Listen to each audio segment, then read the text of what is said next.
বন্ধুরা, আজকের ভিডিওতে দেখবেন একটি ড্রোন কিভাবে ল্যান্ড করাতে হয় এবং টেক আপ করাতে হয়। প্রথমে খেয়াল করুন যে ড্রোনের যে গিম্বেল ক্যামেরাটা আছে সেটা কতটা স্টেবল।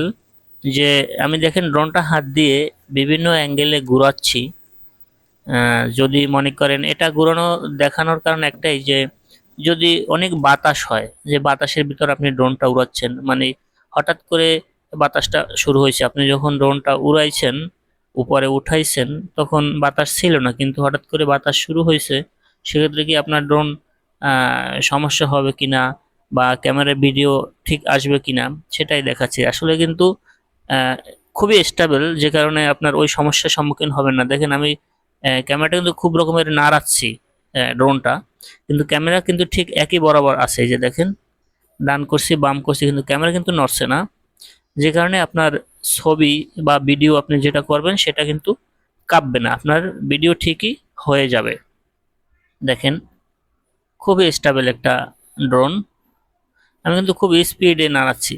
যাই হোক, এখন উপরে তুলবো ড্রোনটা। দেখেন মাটিতে খুব একটা খোলা জায়গায় এটা রাখতে হবে, যে কোনো ফাঁকা জায়গায় রেখেই পরে টেক আপ করতে হবে। কোনো ঝোপঝাড়ের ভিতরে উঠাবেন না যারা নতুন আছেন, বিশেষ করে যারা নতুন আছেন, পুরান হলে কথা নেই।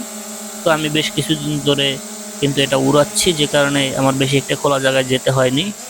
এরপর আমি এখন কিন্তু শুধু জাস্ট দেখানোর জন্য আমি কোনো একটা দিয়ে এখন ভিডিও শট নিচ্ছি না, শুধু ড্রোনটা উড়াবো। এর ভিডিও শট আমি অন্য এক ভিডিওতে দেবো আবার।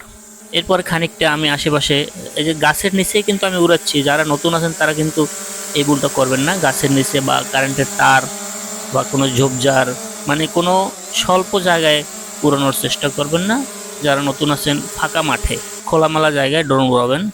ক্লিয়ার হলে তখন আপনি এই ধরনের জায়গায় উড়াতে পারবেন, নইলে কিন্তু যে কোনো সময় দুর্ঘটনা ঘটতে পারে, যেমন কারেন্টের তারে লেগে যেতে পারে, বিভিন্ন ডালপালায় লেগে যেতে পারে গাছের সাথে, তখন একটা অ্যাক্সিডেন্ট হলে ড্রোনটা বাদ হয়ে যাবে। খুবই স্মুথ ভাবে ড্রোনটা উঠছে। দেখেন উপরে একটা তার আছে, আমি যে কারণে বেশি উপরে উঠাচ্ছি না। এরপর আপনার শেষ পর্যন্ত সাথে থাকবেন, দেখবেন আমি ড্রোনটা যে ল্যান্ড করাবো।